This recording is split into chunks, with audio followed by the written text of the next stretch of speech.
All right, no one's seemingly done a video on installing the Powerflex Heritage subframe bolts. This is an E39 subframe, and I'll show you what to do, tips and tricks, all that stuff. So when you order these things, there's basically two part numbers to get. One is for the front, and one is for the rear, or a set is for the rear.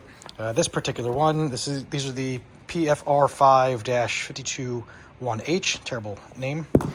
The other one is the 523H, okay? These are the, what are these? These are the rear ones, and these are the front ones. You order one set of each, and you get what you need. So on the front ones, it'll be kind of evident they only go in one way, right? So this is the square part is the bottom part that goes in there.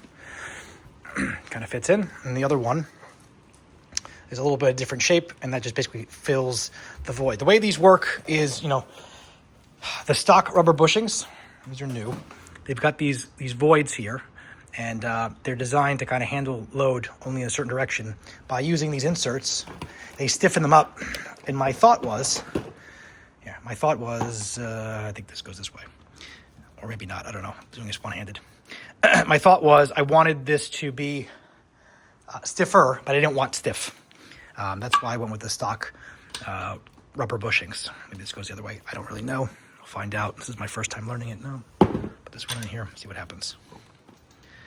Yeah, maybe not. So there you go.